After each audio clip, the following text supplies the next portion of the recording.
Welcome back, everybody, to Paranormal, the New Normal. I'm your host, as always, Jeremy, here trying to, make the world seem a little more normal. Does it ever really happen? No. Is it going to happen tonight? Maybe a little. Maybe a little. This is one of those special episodes I like to do. But let me introduce my guest first. My guest tonight is Michael Hession, MD and author. Honored to have you, Michael. How you doing tonight? Very good, Jeremy. Thank you for having me on your show. Oh, my pleasure. This is, it's a paranormal show, but I also end up on the science rankings on Good Pods for some reason. So every once in a while, I like to throw in a more scientific episode. Okay. So it works. And people seem to like these ones, and I like learning about this stuff. So this type of specialties. So let's have some fun with it. First things first, though.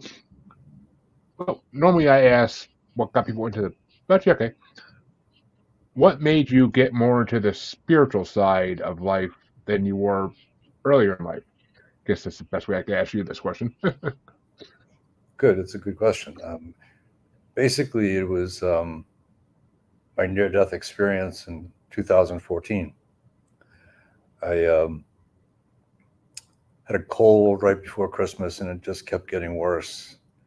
Saw my doctor. I had a simple pneumonia, was prescribed antibiotics, and nothing worked. I kept getting worse. And on December 31st, 2013, I woke up struggling to breathe. My wife had already been awakened by my breathing, and my wife was a nurse, and we both knew that I was in trouble.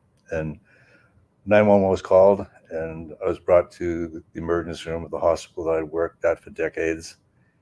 And in the emergency room, the X-ray showed that the pneumonia had now involved all lobes of both lungs, and I had what's referred to as acute respiratory distress syndrome, ARDS. Now I think since COVID, it's kind of referred to as cytokine storm, and that I needed to be put on life support. And I was intubated, placed in the ICU, but was not really responding to the intervention. And they told my wife that I was dying, and that my best chance of survival was to be transferred into one of the Boston hospitals to be placed on ECMO, which is an artificial lung that takes over when your lungs can't adequately exchange the oxygen into your blood. At some point during this time actually ceased to be a dimension. Once I was placed on life support, there was no way of knowing what time of day it was, what day it was. But I remember at one point hearing some heavily accented words, and they were familiar words. In fact, what's happening, I was being given the last rites, usually given to people who are seriously ill or dying. And I knew I had been in trouble, but that really kind of was a shock to hear. Yeah. And then sometime later, I can't quantify the time, I could feel myself floating in darkness, and I could hear crying in the background, and it's very intense. And I still kept getting pulled into this black void, and I was able to look back, and I saw the tear-stained faces of my wife and my children and my brothers and sister. And then my body became cold, and I could no longer see them or hear them. At some point, I became aware of a light, and as I drew closer to it, it took on the appearance of a woman with a white gown and bright light around her. And it was a feeling of warmth that emanated from her, and made my body, which was at that time very cold, begin to warm up. And at that point, she made a comment that stuck with me forever. Is Michael, it's not your time. You must go back. You have much work to do. And then shortly thereafter, again, it's hard to quantitate the time because it wasn't really a dimension for me. Of course. My wife said, the doctor said you're getting better. And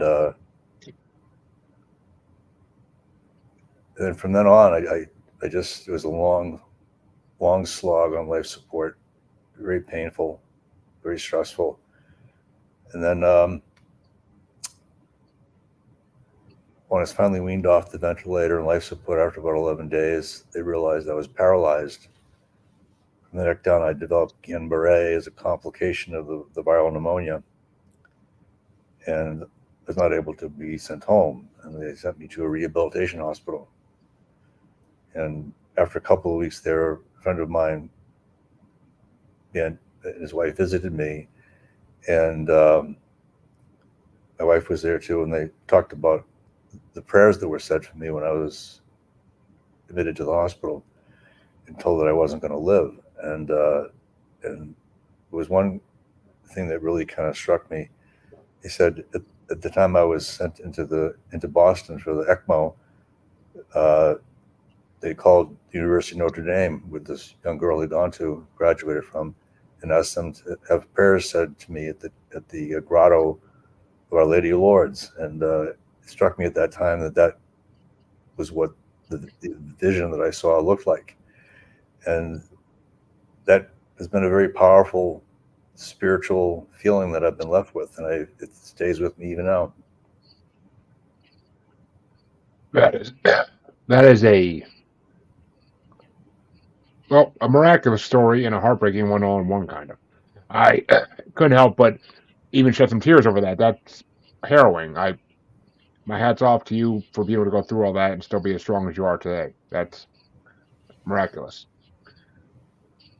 So, of course, the first question I have that comes out of this is, what do you think the lady in white possibly was? Did you have a lot of NDE experiencers I've talked to, they had like this just intuition in their head when they're talking something like that they know what it is.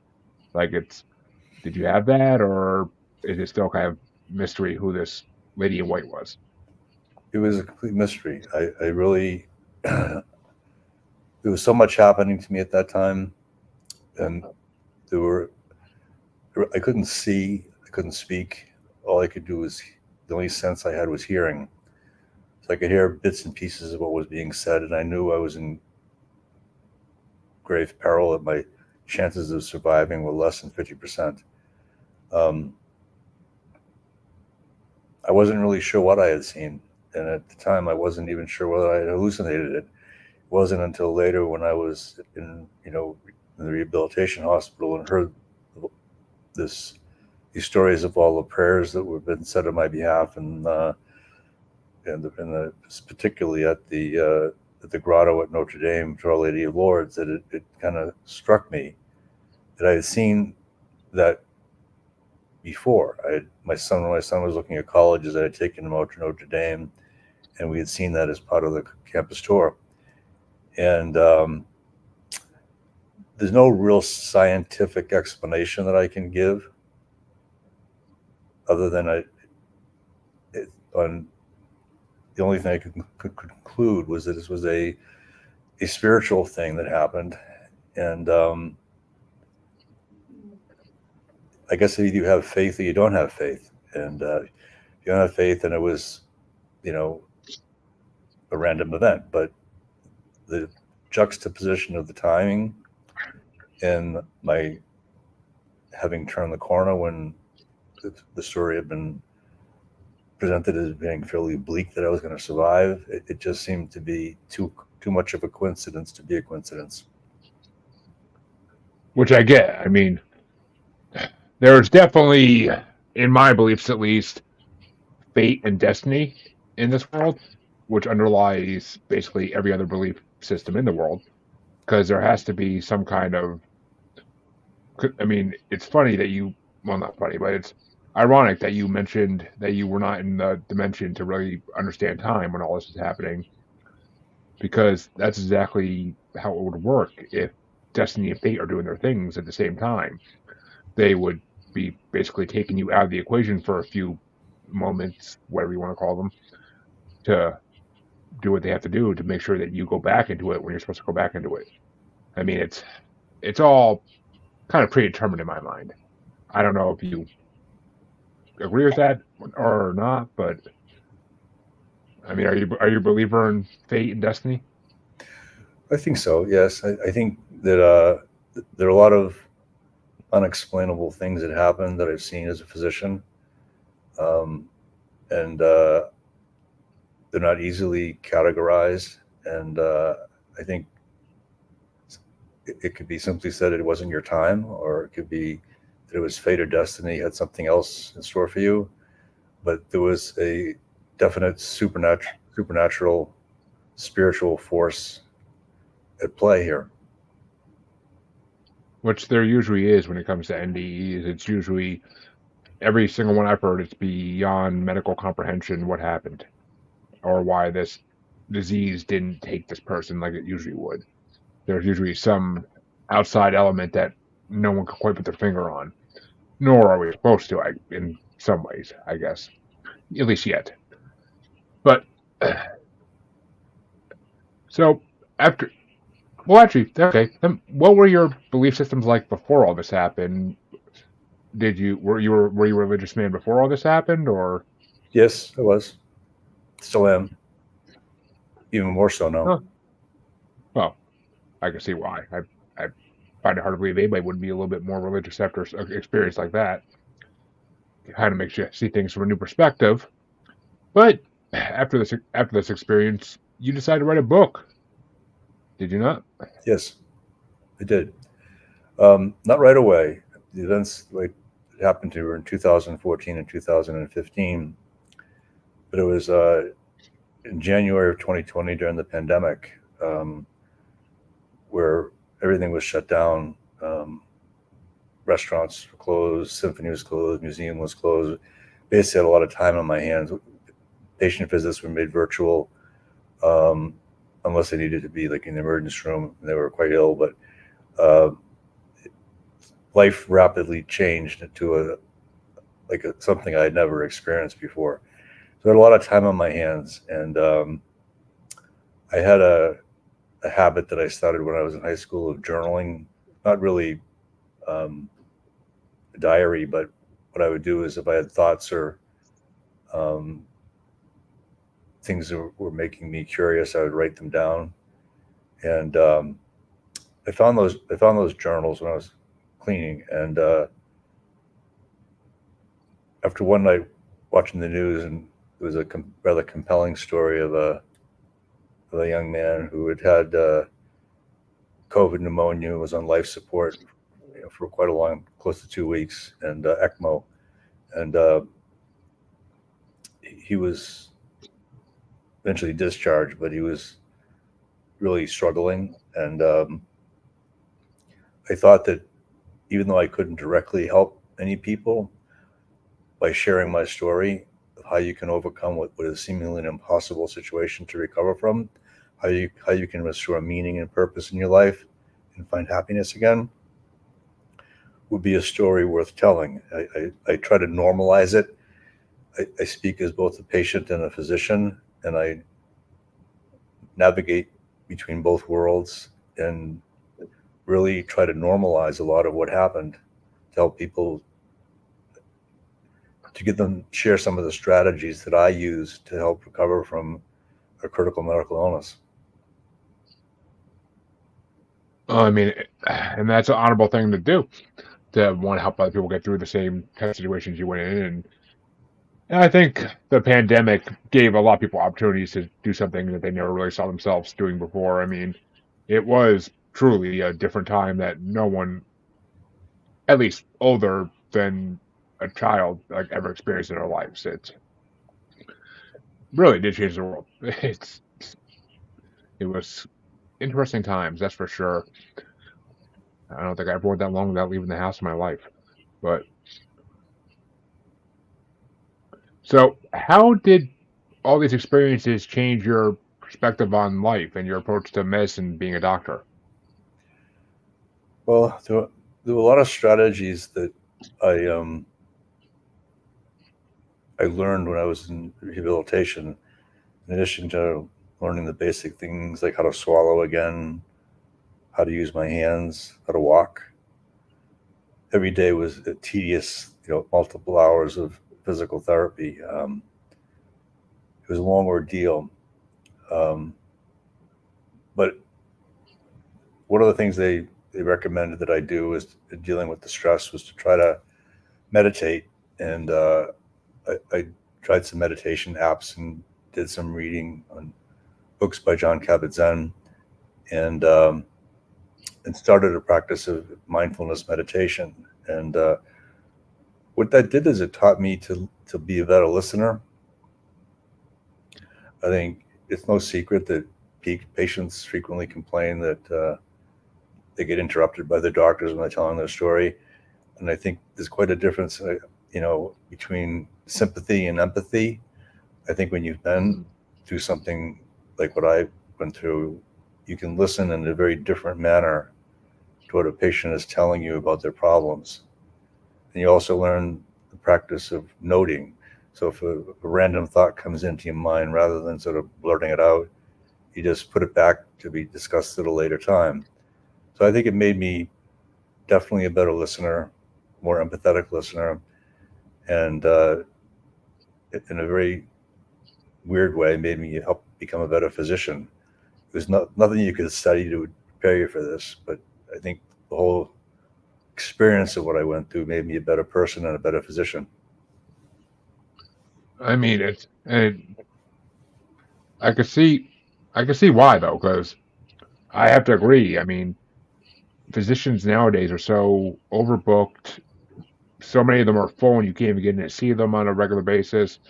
And when you're with them, it seems like they're in and out of the room in like 5 minutes flat, if that even. Like it's just the American medical state has gotten to a sad. It's gotten sad. I mean, you go to hospital ERs now, you have to wait 12 hours sometimes to be seen on a busy night. Like it's just, I don't know. I've become very lackluster with it in the last year and a half, 2 years. It just seems like it's. I mean, it's kind of sad when going to an urgent care gives you like the most attention that you need for whatever's going on with you at that moment. Then trying to book appointment with your regular physician. You're absolutely right. I think it's a problem with no easy solution. I think the pandemic led to about, in the literature that I've read, close to 20% of the physicians and nurses have retired early. That it took a tremendous toll on people. They were dealing, nonstop, working double shifts. No matter what they did, the patients would die. We didn't know how to treat this illness, and it was it was essentially like combat medicine. Temporary tents were set up, temporary morgues were set up, and unfortunately, it takes many, many years to train physicians and nurses, and so there's hasn't been enough time really to train a new cohort of young physicians and nurses to take the place of those that retired early because of the pandemic. Yeah, which I mean, that is what I've actually is what I've been told at a lot of hospitals. So it's that same exact scenario, and I get it. I mean, it makes sense. I mean, it's logical. It just is kind of I don't know. It seems like I mean, honestly, there is no solution to it because what are you going to do? You can't rush people going through medical school. That'd be dangerous. So I mean, it would just what can you do? I mean, there's only so many licensed doctors in the United States alone, let alone the world. I mean, and the population keeps growing and growing. So even if you open more hospitals, even if you open more doctors' offices, there's not going to be the people to fill them, which is the problem. It's a real societal problem with no easy solutions. I think people are taking some innovative approaches. Um, One of the things that is being looked at is what's called hospital at home, where patients who were low acuity but needed hospitalizations. Rather than being admitted, they're sent home, and the hospital supplies monitoring, has twice a day visits by EMTs or nurses, physical therapists to see them. And rather interesting thing happened. These patients are sick, elderly, frail, but they have a far lower 30-day readmission rate than people actually admitted to the hospital. I'm not sure anybody really fully understands that, but it's been seen in most hospital systems that are trying this hospital at home. So in many ways, I think being cared for at home is healthier than being in a hospital. It was what was done years ago before it was felt that everybody needed to be in a hospital for every little thing. Doctors would make house calls, people were cared for at home. It was only really the sickest of the sick, people needing an operation, that would be in the hospital. So I'm not sure how it's all going to, get better, other than people are looking at very innovative ways to try and, improve upon the delivery of healthcare. Yeah, I mean, and as far as people getting healing more at home, I mean, that kind of makes me think, like, well, my first thought is it because there's less new germs and bacteria at home than there would be at a hospital? I mean, it's all familiar stuff at your house that your body's used to. I think there are a lot of concerns about hospital-acquired infections, people getting confused by different surroundings, and they fall because they're used to, when they wake up, going to the bathroom, where they remember the bathroom in their home, but in the hospital, it's not quite so easy. So things can happen that impact, patients' health and well-being. And I think what's happening now is an attempt to rectify what you're talking about. It does seem rather crazy that the only way you can get care now is through an urgent care setup rather than seeing your doctors, because the doctors are inundated with new patients to see, and not as though they're not working. It's just that how we provided care has really substantially become inundated with patients that need immediate attention, and the ones that need urgent attention, really there's no space for them to be seen. It's a lack of staff, which is a problem that no one has any simple answers for, as you pointed out. I mean, exactly. I mean, you can. it's not like, say, in the Army, where you could rush them out of boot camp if we really need soldiers. Like, for the medical field, you can't rush them through the process of learning because they need to know the knowledge. Otherwise, they're not going to be any help at all, regardless. Like, they're just going to be bodies taking space. I mean, yeah, some of them may learn on the go real fast, but some of them are not going to. That's just simple facts. It's a complicated field. It is, and there's no real shortcuts. I think people looking at, building hospitals are incredibly expensive. Adding new hospital beds is incredibly expensive. I think coming up with new ways of delivering care. I think now there's a comfort level that's developed with virtual care. There are a lot of specialties in medicine that the majority of their visits are now virtual. For instance, psychiatry has become largely virtual. You really need to go to a psychiatrist's office to be seen. Same with psychology, endocrinology. A lot of these, there's been a lot of innovation on how you can leverage technology to provide care to people in settings that are more manageable. Yeah, I mean, virtual visits did become very accessible. They became made the process easy. I mean, I was actually going through the process of trying to get gastric bypass surgery done when COVID hit, and my whole path, that 9-month, year-long path of different appointments to get to that, ended up being mostly virtual because, bam, the first and then it actually delayed my surgery by like a year and a half because they weren't operating on cosmetic surgeries like that. But it just so I mean, but the virtual appointments were interesting. It was a lot easier just to sit at your house on your cell phone and talk to them for a half hour and be done. No driving back and forth to the appointment. No sitting in the waiting room waiting. Like it was convenient. It was convenient and not as time consuming as it usually would be to go to the doctor for a simple fast visit. Well, it was convenient and efficient, and it worked. I think for years the insurance companies wouldn't pay for it. They didn't. They were afraid it would be abused, and they didn't know what the value was. But I think if you look at what silver linings came about from the pandemic, it's the realization that we can harness technology to better serve patients. Even during the pandemic, when patients were unable to see their loved ones, they were in isolation.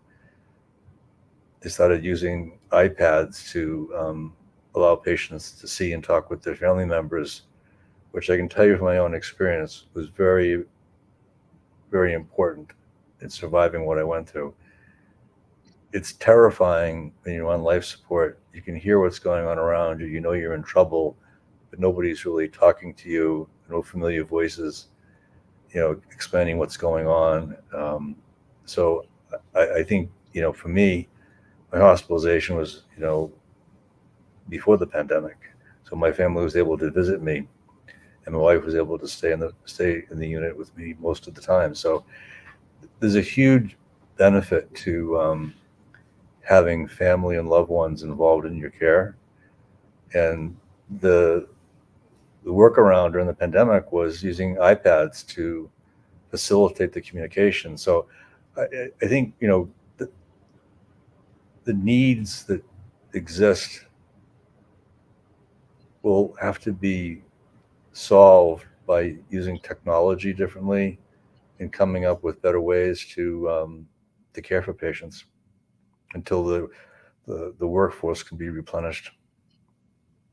Do you think the day is finally upon us where we're going to get completely basically robot doctor machines where they can diagnose like all this common ailments and just give out medication right out of the machine? It's a good question. I think that AI, is going to be a very disruptive force, and that it once finally harnessed and perfected, it's probably going to improve efficiency just the way the assembly line produced efficiency, 100 years ago. It's going to make a lot of things that are time consuming, tasks handled rapidly by the AI. And I think it has the potential for good, but I also think it has the potential for abuse, and it's going to have to be monitored very, very carefully. But I think if used, intelligently, and having people monitoring it for, to be certain that no moral or ethical boundaries are violated, potentially could, do a lot of good and improve much of the inefficiency we see. I mean, yeah, it would have its ups and downs like any technology does. And yeah, I mean, there definitely could be some abuse of it if it's not, but I'm sure, as with everything, it would be guarded fully because they understand that. Same reason that all medicine cabinets in the hospital now are fully locked up, not just sitting in hallways like they used to back in the old days. I mean, it's just times change and we have to change the security to make it match. Sadly. Exactly. And I think, it's just, I think every advance has its potential abuses, and it has to be, monitored to be certain that there are no untoward bad effects that occur. Yeah, I agree. That's exactly what it would be. So, how? Because in your book, I glanced at it. I read parts of it I could read online a little bit today, and you actually have a good balance of the medical part of it and the narrative. How did you make that balance out? I mean, a lot of authors I've read have trouble doing that. They either make it too medical or they leave medicine completely out of it when they write a book about a medical scenario. That's an excellent question. I think it's what makes my book so unique. Having had a firsthand view of what it's like to be a patient and to be totally out of control, have no control over my situation, and to trust in other people completely, forced me to really begin to view what being a patient is like from a totally different perspective. I can tell you, being a patient is much harder than being a physician. But having lived in both, for 2 years, lived in both worlds, I really developed insight into things that I really didn't fully comprehend before. Yeah, I mean, it is different because as a patient, you don't have the answers. A physician usually at least has some idea in their head of what's going on the second they read the chart. There's usually like at least a couple guesses of what could be going on. From a patient's perspective, I mean, it's just sitting and waiting, and that's the worst part is the waiting to hear what it is that's happening. I mean, the ideas that run through your head in that scenario could go from mild to horrible, like because you're just picturing everything that you think could possibly be wrong with you. I mean, I've gone for pneumonia to the urgent care hospital, and I'm sitting there thinking like it's cancer, like like it's just your mind goes to the worst places when you're a patient sitting there waiting for them to come in. Absolutely, and I talk about that in my book. I go through strategies to help patients navigate that, and I try to normalize the process. And because when you're experiencing something that you can't even imagine, it's hard to know what normal is. And your mind can take you very dark places quickly. It can. I mean, I have to imagine because I never really had a hospital stay that was even more than one night. So it's something I never experienced personally yet, thank God. But how do you deal with those emotions? The the fear, the hopelessness. How do you gain the resilience to keep fighting it? Well, when I was on life support, I knew I had to keep my mind occupied. So I sang every song I could remember, recited every poem I could remember. And the times when I would get frustrated when I forget lines. And my brother was talking to me one night in the ICU, and he was talking about he was building a home, his dream home. And I said, that's something I can do. I can do that in my head. And, I remember reading, Viktor Frankl's work, and he talked about how it was the unique ability of people who could look to the future that were able to survive the unimaginable horrors of the concentration camp, of the sorrow of what they left behind. So it was really looking to the future. So I would plan trips. I built the house in my head and furnished it and built the gardens. It was a very active and engaging process, and it really helped keep me sane. But I also had to recognize, once I was recovering and I was on the road to getting stronger, that I had to deal with the post-traumatic stress that came from this illness. I had to work through that, and because my life was altered tremendously, in some ways forever, by the illness, and so I had to kind of figure out how to find meaning and purpose and happiness again. So it was a journey. Sounds like it. And I got to ask, of course, did you build that dream house or did you take any of those trips that you were coming up with in your mind? Took the trips, couldn't afford the dream house. Oh, at least you got half it. I Yeah. mean, always good to have a little something, but So I gotta ask though, because this is a paranormal show to some degree. How how do you view the afterlife now that you went through all this? Like, what's your views in the afterlife? You're the first person that's asked that question.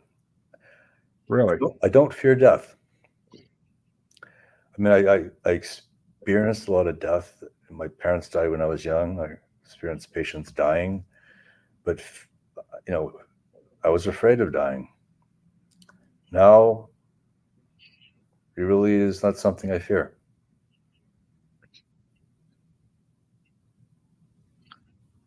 Is it? Do you? Is there a reason you don't fear it? Like, is there a particular reason, or is it just overall sense you get? It was the totality of the experience, coming so close to death, and feeling my body drifting away into the dark void and becoming cold, and then having a very calming, warming presence took the fear away. So I guess we fear what we don't know the most, having come so close to being dead. A lot of the fear of that unknown is gone. Well, I mean, see, I personally never really had too much of a fear of death because as that goes back to the fate destiny thing, like it's gonna happen when it's meant to happen. I don't think anything I really do can change that. Minus some like freak accident maybe, but I don't see anything I choose to do. Like any life decisions I make are gonna change that. Like you're supposed to die when you're supposed to die. That's my beliefs. I mean, there's whether you want to call it a God or the universe or something. There's something out there that controls it all. Extraterrestrials, who knows? But I like to always throw that last one in there. But I mean, I don't know. I don't know what controls it, but I feel like something's controlling when we actually are supposed to go. I believe so. I think that for me, there was a fear of death. Largely from my own lived experience of my parents dying when I was young, and it was very traumatic. And so, my personal experience at a young age with that colored my thinking. But the actual proximity to being dead was really not as terrifying as I remembered it to be. Well, that's a glorious thing. It really is. And I know we kind of talked about this a little bit, but I want to talk about how important it is to have people there for you when you're going through things like this, whether it be family, friends, just loved ones in general. Like, why do you think that holds such a healing property on humans, like that we have loved ones around? I think it's a basic human need. I think the ability to love and to be loved is extremely precious and something to be treasured. And I think it's easy sometimes to take it for granted until you realize how important it is when you're going through something such as I did. But having my wife and my children, my friends present was life saving and sanity saving.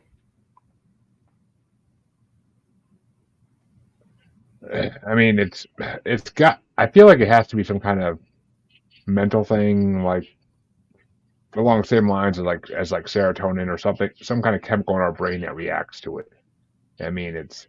I'm not versed enough in brain chemistry to actually answer that question in any way, but there's got to be some kind of chemical in our brain that kind of lights up when we're feeling loved by people, when we're feeling that people are caring about us, and what happens. Well, absolutely. It's been shown with mothers of newborn babies, just having the baby, lay in the chest of the mother. There's a surge in oxytocin. There's chemicals that are released that really work on the brain to create a bond. And the bonds of friendship and love are powerful. It's true. I mean, even at the times where you don't want to be around anybody, and like you keep telling people that you want to be alone. As soon as someone gets close enough to actually be with you for a while, like that feeling just goes away as much as you were fighting it. Like it just disappears slowly, and you realize you're happy someone's there, and it's kind of mystifying in a way. Why our thoughts lead us one way, but our brain chemistry leads us the opposite way. It's the enigma of being human, I guess. But it is, and I said earlier, there are a lot of things that happen in life that can't be easily explained. And I think, having loved ones near you and close friends near you is has been correlated with living a longer life and a happier life. I agree. I mean, I agree. Those who have loved ones around them constantly are always way happier than those who are living by themselves without connections to anybody. It's a sad truth, and it's why everybody should have somebody at least. But so, what would you say is the most important lesson that you learned through your whole experience? What was the most important lesson you took away from it all? If you had to pick one. Great question. The value of the love and devotion that my wife and my children showed me, just being there for me, putting their whole lives on hold just to be there with me, to get me through it, was immeasurably comforting. So, once again, it goes back to having those connections, having that love surround you. Like that, at the end of the day, really is what it is. Absolutely. I think, we saw that during the pandemic when people were dying alone. It was horrible. Many of the nurses and doctors would stay after the shift was over just to sit with the patient, until they passed, because dying alone is horrible. Yeah, I can't imagine it will be. Dying alone must be miserable. I mean, it makes sense though in a way, because all those people in those freak accidents like far out in nature, or when you die alone, it must be terrifying. It really must be just terrifying, especially if you're somewhere you really don't know. Mm-hmm. Agree. So, what do you hope that readers of your book will walk away with it from? What do you hope they get from it? My hope is that the strategies that I put forward that helped me as a patient to survive and recover, that they're not complicated, that anybody can use them, and they will help you get through the unimaginable, even when the road forward is not clear. It'll give you the strength to find a way. Well, there you go, folks. That's the lesson to walk away with it from. And what is the name of your book? You haven't said yet, and I'd love to actually have people hear the name. Sure. The name of the book is Physician, Heal Thyself, Nearly Dead, and the Journey Back to Health. It's available on Amazon. And where can people find out more about you if they're interested in finding out more about your life, your studies? My website is Acknowledge, Accept, Adapt, all lowercase, one word, no spacing. I like that. Acknowledge, accept, adapt. I like that. That's actually just a good phrase for life. I mean, it really is. But I want to thank you for coming on, Michael. It's been fascinating to hear your story, and it's been fascinating to hear all the lessons you learned. And I always like talking about the medical community. I didn't want to get into health insurance because that's a whole topic I try to stay away from because I'm the flip. I don't like the way health insurance works in America, but a lot of people don't. So I don't think anybody likes it. No. Well, okay, except the people running the companies, they may like it, but I want to thank you for coming on. It's been an enlightening show. And to all my listeners, you know where you can find me. If you don't, just shame. Shame, but it's all in the outro. Check that. You'll hear it there. And I will be back Wednesday and Thursday this week, and I think maybe Saturday too, with interviews for you guys. So don't worry, the week's still got plenty to go. And until next time, thank you all for watching. Thank you all for listening. I will see you in a couple days.